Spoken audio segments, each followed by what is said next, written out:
Sup, we're like Malice, this is Alicia, this is Blake, and you're watching Forever Loud.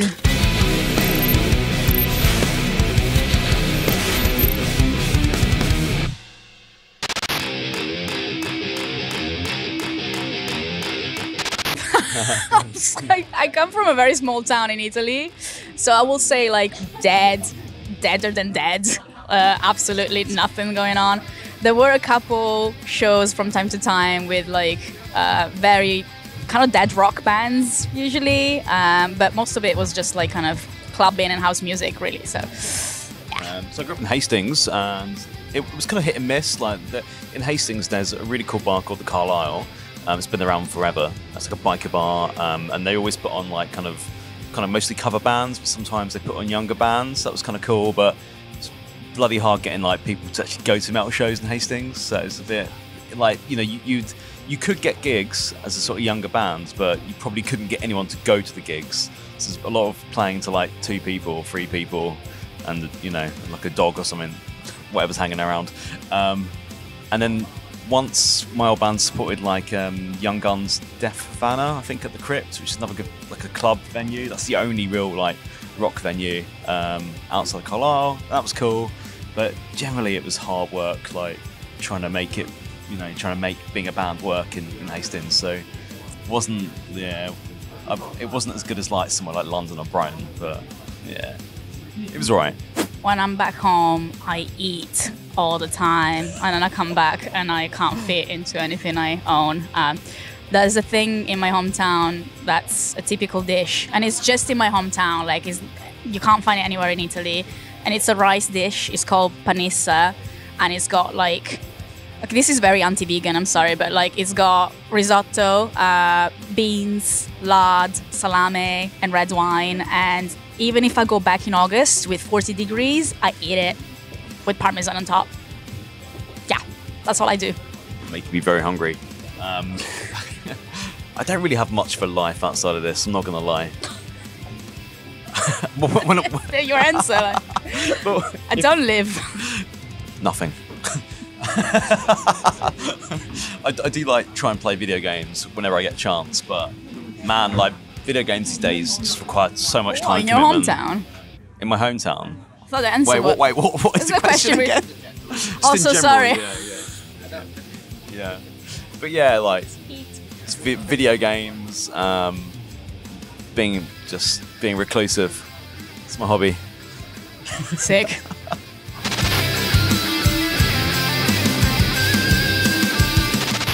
Yes.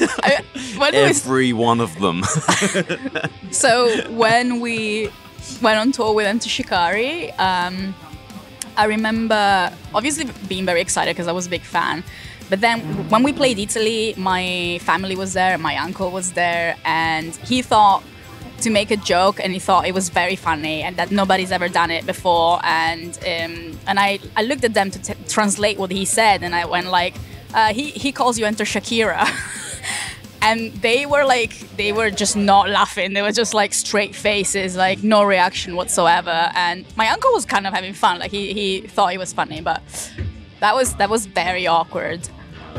It haunts me. Yeah. Sorry, Enter Shikari. Yeah. We're both very, very awkward when it comes to meeting people. Yeah. Especially, the more we idolize them, the worse it gets. I think when I first met Raul, I was trying to explain to him that when we're on tour, we end up kind of not really having many meals throughout the day, and then you finally get a chance to eat, and you just end up having like your breakfast, your lunch, your dinner, all in one go because you're so hungry by that point. And instead, what I said to him was, in regards to the catering, I was like, "Yeah, this is great. I'm gonna have like 7 dinners today." And it just sounded like I was gonna eat all of his catering, and he was like, "Cool. We don't expect that every night." And I was like, "Yeah, sure."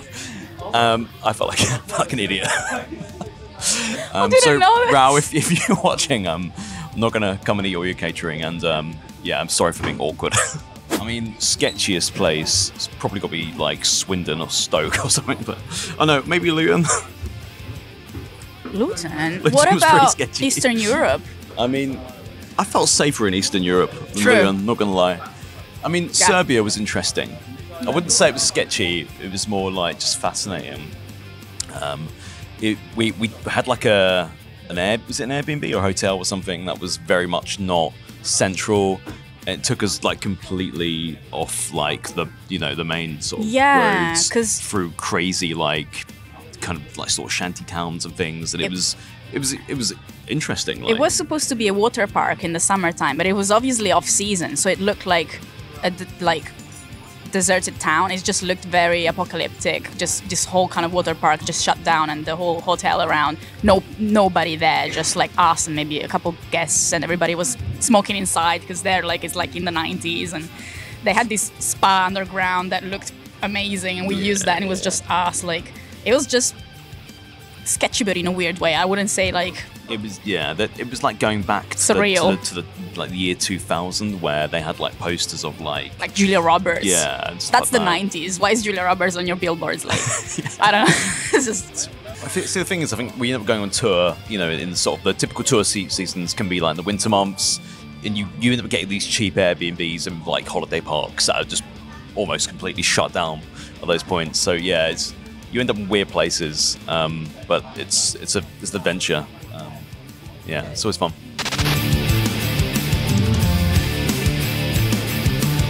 I would probably suggest listen to our EP, to be honest with you. Released debut EP last September, October. Yeah. And it's like a mini album. What's it called really. again? It's called Post Genesis. Yeah. Get on all of the most popular streaming platforms and on our store as well if you like vinyl. I mean, I feel like it's a good cross section of kind of what we are as a band in terms of it's kind of more traditional metalcore, but trying to do it in ways that maybe aren't as typically done. Infusing that with a lot of our kind of more pop influences. He sounds like a sports commentator, doesn't he? And I mean, I've been talking so much. Mixing up genres like no one ever did before. Sorry. I mean, is it working though? Do you want to listen to it? Doubt it. Yeah, we've only got like 7, 8 songs on songs, Spotify. Yeah. So just go and listen to them all and listen to all the songs. Yes, we will be going on tour this October/November with a band called Black Hawk Problems. We'll be doing lots of Germany, lots of Central Europe, and then moving back to the UK in November. So grab your tickets, come see us. It's going to be amazing. And we're also in the process of writing our first album, which is a big milestone for us. So watch out for that. We'll be updating you very soon on that.